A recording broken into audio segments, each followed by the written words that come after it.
근데 정치라는 게 정말 칼로 뭔가를 베듯이 딱 잘라지면 좋겠지만 그렇지 않은 거고 농부가 뭐 밭을 탓하면 안 되는 거고 그렇죠. 네, 네. 그 속에서도 최선을 다해야 되고 어떤 면에서 선거 이후가 진짜 국면일 수도 있는 거고요, 그렇죠? 국민들의 뜻을 어떻게 받아들여야 되는지. 자, 아직 멀었지만 저는 궁금한 게 원구성 같은 건데 원구성에서 민주당이 특별히 이것만은 꼭 챙겨야 된다 하는 포인트가 있을까요?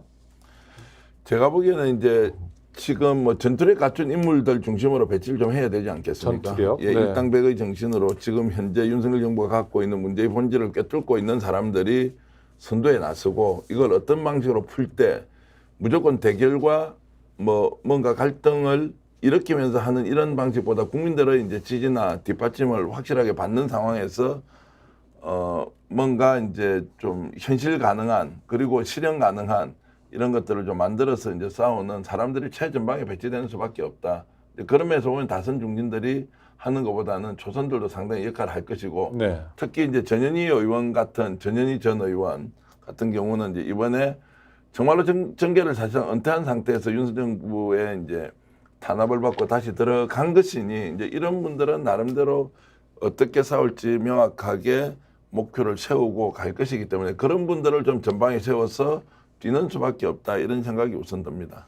법사위가 역시 중요한 거죠. 그렇죠. 이제 법사위는 당연히 이제 네. 야당이 차지하면 되는 거고요. 네. 차지하면 되는 거고 중요하게는 국정농단에 혐의가 있는 상임위들을 집중적으로 저격수들을 배치해야 되고요. 솔직히 말씀드리면 초선한테 좀 기대 안 해요. 네. 초재선한테 기대 안 합니다. 아, 네. 기대 안 하고 아무래도 한계가 586들, 있다. 예, 네. 586들 초심으로 돌아가십시오. 초심으로 돌아가셔서 뭐 국회의장 하겠다, 부의장 하겠다 이런 욕심 내지 마시고 상임위에 배치돼서 저격수 역할을 해주실 것을 제가 부탁을 드리겠습니다. 실제로 뭐 조용히 숨어서 4선, 5선 오신 분들이 있잖아요. 네네. 이번에 조정식 의원은 별 실력이 없어요. 네. 솔직히 말씀드려가지고 그렇기 때문에 큰 기대 안 하는데 윤호중 의원이라든가 김태년 의원, 이인영 의원 이런 실력 있는 이 586들이 있습니다. 그리고 이제 어떤 네. 분은 686도 됐어요. 김민석 이미. 의원 네. 이런 분들 전면에 나서가지고 정권과 멱살잡이하고 싸워주실 것을 부탁을 드리겠습니다. 김민석 의원도 어떻게든지 한번 체크해 보시죠. 네, 지금, 네, 지금 네. 상황에 이제 체크를 해야 자기 되고. 정치적 생명을 거는 것만이 김민석 아니라 의원 지금 네. 한 1000몇표 차로 지고 있습니다. 네, 자, 네. 그래서 이제 저는 좀 국민의힘 쪽으로 보면 이번에 이제 당선 가능성이 높은 사람이 안철수 이제 의원이 당선 가능성이 높고 그리고 이제 양산을의 김태호 네. 후보도 이제 지금 당선 가능성이 높다고 보면 네. 이제 자기 대권 주자지 않습니까? 또 동작을의 나경원 의원이 이제 또 국회로 나경원 전 의원이 국회로 들어오는 상황이면 국민의힘 내부에서 자기 잠룡 뭐 그것이 이제 체급이 높든 체급이 좀 낮든 이런 사람들이 어떻게 이제 자신의 정치적 기반을 닦아갈 것이냐. 그리고 이제 홍준표 대구시장 같은 경우도 여전히 유력한 이제 자기 대권 주자라고 봤을 때 국민의힘 내부도 이런저런 정리 상황들을 유심히 살펴볼 필요가 있다. 그리고 좀 안타까운 건 아까 양성재 의원도 한번 봐야 하고 이광재 의원도 봐야 하는데 민주당 같은 경우에는 실질적으로 자기 대권 주자가 이재명 당대표 한 명밖에 없는 상황이 온다. 고 했을 때 또 당의 역동성이나 이런 부분은 어떻게 될지도 좀 고민을 해봐야 되고 한편으로는 독주 체제를 갖추기도 하지만 다른 네. 한편으로는 또 경쟁이 없음으로써 오는 약간 국민적 피로감 이런 것도 생길 수 있지 않느냐는 생각은 좀 근데 듭니다. 어떤 분은 차기 22대 국회의 법사위원장은 이현주 의원이 돼야 된다 뭐 이런 얘기도 하는데 이현주 의원은 지금 지역에서 어떻습니까?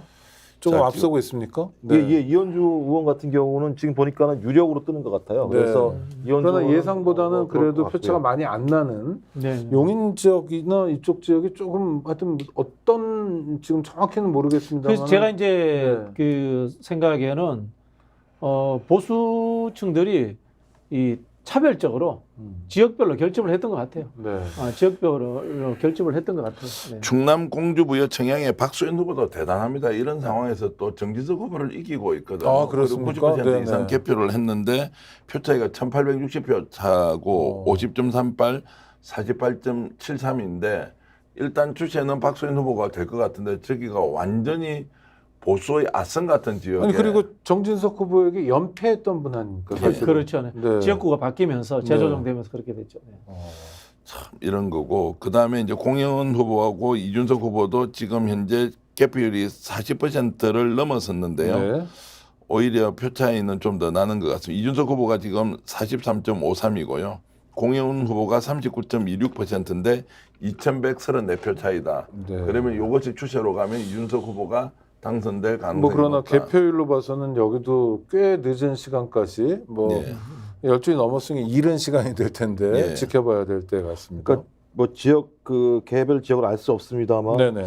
막판에 보수층이 결집한 측면들은 분명히 있는 것 같아요. 네. 그러니까 서울 지역 같은 경우도 아까 말씀드렸습니다만 마포, 도봉 이런 지역 같은 경우 계속 이기고 있다가 지금 뒤집어지는 상황들이 그러니까요. 벌어지고 있기 때문에 저는 초기에도 그러니까 사전 투표에도 보수층이 일부 결집을 결집했던 했고 거죠. 그다음에 말미에도 투표율이 낮아가지고 뭐 포기를 했다라는 얘기들이 저희들이 좀 했었습니다만 그렇지 않았구나. 특정 지역에 있어서는 그러니까 그렇죠. 예를 들면 약체 후보들이나 문제가 있는 후보들 지역에서는 보수층들이 대거 나가서 투표를 한 측면들이 분명히 있어서 할 만한 곳에서만 예, 거기 한 결집을 거죠. 그래서 네. 야 대단하다. 이게 진짜 그러니까 국민의힘, 그러니까 보수층 같은 경우도 매우 전략적인 투표 행위를 하고 있다 이렇게 볼 수 있는 거죠. 그러니까 국민의힘 입장에서 살려야 될 후보 또는 유력한 후보들을 당선시키기 위해서 그쪽 지역의 보수표들이 아주 적극적으로 움직였고 이를테면 뭐 사전투표, 본투표 기간 동안 카톡방이나 이런 데 활발하게 움직였다 이렇게 볼 수밖에 없는 상황이거든요. 그렇죠. 지금요. 그렇죠. 네. 지금 부산 경남을 보니까 부산이 이제 지난 총선에서 4석이었는데 현재 지금 이제 2석 정도가 앞서는 걸로 나오고 아까 지난 우리가 총선에 세석이 세석이죠. 세석이었죠. 네. 그러니까 이제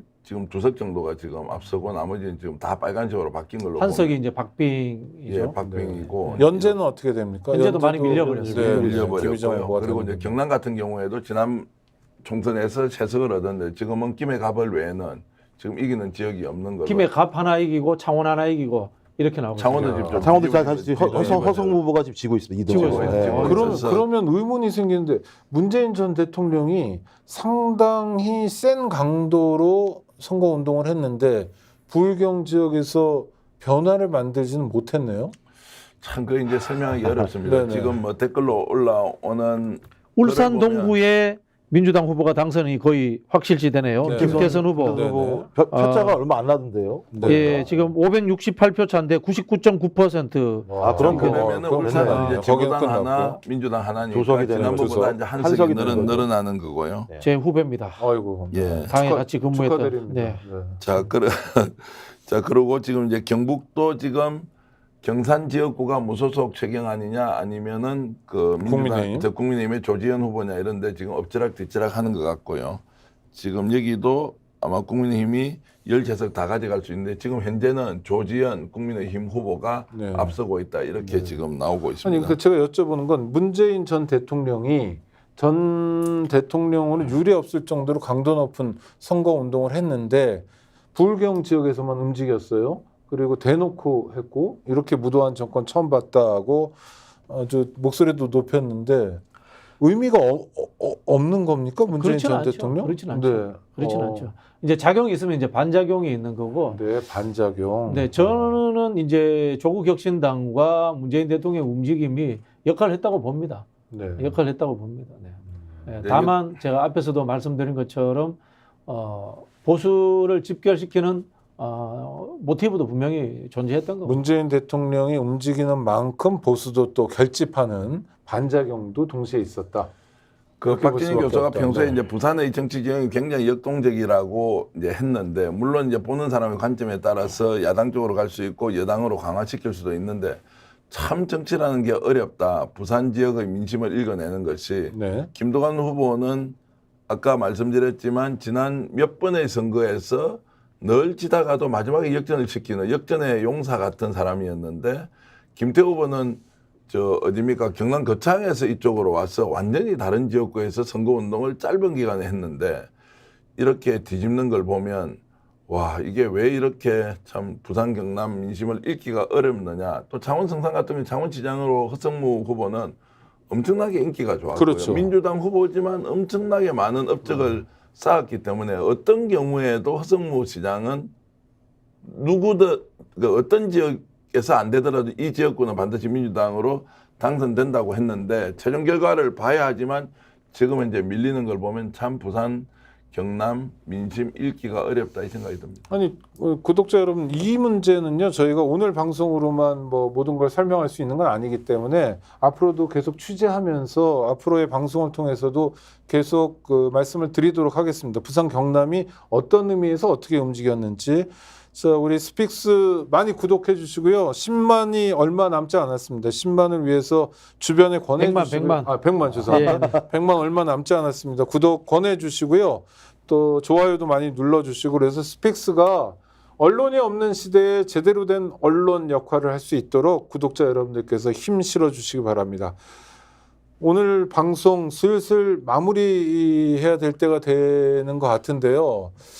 댓글로 어떻게- 뭐 저에 대해서 비판을 많이 하시고 정기만 은퇴하라. 네, 이렇게 그런 거 없습니다. 하는데 야식 챙겨 드세요 이런 댓글도 있고요. 네. 그런 부분 제가 스픽스 겸허히 잘 감사합니다. 받아들이고요. 네. 저희들이 언론의 역할 제대로 하면서 정말로 기울어진 운동장에서 우리라도 제 목소리 내고 국민들이 올바른 판단할 수 있도록 역할을 하자고 이렇게 뛰고 있는데, 오늘 총선 결과를 보면서 참 한계가 있다 스스로 반성하면서 되돌아보겠습니다. 그리고 국민 여러분, 시청자 여러분들도 자, 지금부터 우리가 무엇을 어떻게 해야 하는지 함께 고민을 하시면 좋겠고요. 또 불편한 거 있으면 언제라도 그냥 바가지로 물을 껴 얹듯이 저희들 꾸짖어 주시면 그대로 받아들이면서 계속 반성하고 노력하겠습니다. 네, 스픽스는 뭐 레거시 미디어에 비하면 작은 언론입니다. 그렇지만 최선을 다하고 있고요. 저희 예측을 이미 오후 5시 반에 보내드린 바 있습니다만 예측하고 조금 거리가 있습니다. 송구하게 생각하고요. 그렇지만 지금부터가 진짜로 중요한 정치의 계절이라고 생각합니다. 개표 방송 함께 해주셔서 감사한데요. 패널로 참가해 주신, 그래서 아주 오랜 시간 동안 7시간 이상 고생해 주신 분들, 마무리 말씀 한 말씀씩 듣고 싶은데요. 총선은 대충 마무리가 되는 것 같습니다. 물론 아직 미정도 있고요. 근데 뭐 사실은 200석을 했더라도 민주당이 투쟁성과 국가의 미래에 대해서 좀 더 한 발짝 앞서서 책임지겠다는 자세가 없으면 해결 못합니다. 180석을 했지만 아무것도 못했잖아요, 그죠? 네. 여당 시절에도. 그러나 지금 170석을 하더라도 저는 민주당의 강한 의지와 그리고 국가와 국민을 책임지겠다는 하나의 목표의식이 뚜렷하다면 얼마든지 더 강하게 돌파할 수 있다, 그렇게 생각하고요. 일단 총선은 야당이 승리했고 윤석열과 여당은 패배했다라는 결론을 내리겠습니다. 네, 김정욱 박사님. 저도 마찬가지로 승리했다. 저는 승리했다라는 사실들을 200석이 넘지 않았다고 우리가 만끽하지 않을 이유는 없다는 생각을 하고요. 하지만 부족했다. 어떤 형태로든지 민주당의 어떤 과정의 실패, 어떤 과정의 실수 때문에 어떤 지역들 같은 경우는 충분히 이길 수 있는 지역에도 졌기 때문에 그 부분들에 대한 부분들을 어떻게 잘 메워낼 것인가의 부분들, 그것을 앞으로 보여주면 된다라는 생각이 들고요. 뭐 전반적으로 보면 190석이 넘는 거 아니겠습니까? 야권이 다 합치게 되면. 그렇다면 우리가 얘기했던 200석이라고 하는 것은 소위 10석 정도에 대해서 범민주 진영이 거기에 대한 예를 들면 나름대로의 능력과 헌신성을 통해서 메워나가려고 노력하면 된다라는 생각이 들고요. 그런 의미에서 더 많이 범민주 진영이, 범진보 진영이 좀 헌신했으면 좋겠다, 이런 말씀을 드리고 싶습니다. 뭐 댓글로 창원의 허성모 후보가 또 이긴다 이런 얘기도 있는데요. 하여튼 뭐 다시 또 변화가 어떻게 계속 워낙 있으니까요. 짧아서요. 기억이. 우리 전기현 대표님, 총선 성격 규정도 해주시고 내일의 숙제도 좀 짚어주십시오. 일단 반성을 많이 하겠습니다. 제 자신이 바라보고 있는 정치적 상황에 대한 분석이 틀렸다라는 것에 대한 반성을 좀 하고요. 지금 뭐 창원의 허성무 후보, 아마도 현장에 있는 분은 뒤집어졌다고 하는 것 같고, 네네. 네이버에 올라오는 지금 득표율은 아직까지 이제 밀리고 있는 상황인데, 남아 있는 이제 시간 동안, 개표가 진행되는 동안 정말로 윤석열 정권을 평가하고 심판하겠다고 하는 후보들이 좀 더 많이 당선되길 바라고요. 결국 지금은 민심을 그대로 받아들이는 것 외에는 다른 것이 없다. 이것을 현실적으로 어떻게 풀어갈지 함께 고민하면서 더 좋은 대한민국을 위한 우리의 발걸음은 멈춰서는 안 된다, 이런 말씀을 드리겠습니다. 네, 언제나 선거를 하면 뭐 이기는 사람은 국민들밖에 없습니다. 국민의 뜻이 어디에 담겨 있는지 봐야 될 것 같습니다.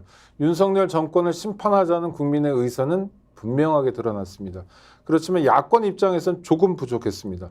앞으로 제대로 해야 국민들의 여망, 국민들의 뜻을 제대로 받아 안을 것 같고요. 그래야 새로운 정치 지형도 열릴 것 같습니다. 하여튼 국민들이 이번 총선을 통해서 요구하는 건 지금까지 보여줬던 윤석열 정권의 무능, 무책임물은 더 이상 반복될 수 없다는 겁니다. 이 국민의 요구, 어떤 면에서 준엄한 명령을 대한민국 야당들이 어떻게 받아 안을 건가 앞으로 살펴봐야 될 것 같고요. 긴 시간 동안 함께한 스픽스의 특별 생방송, 총선 특별 생방송 2024 국민의 선택은 이것으로 마무리를 해야 될 것 같습니다.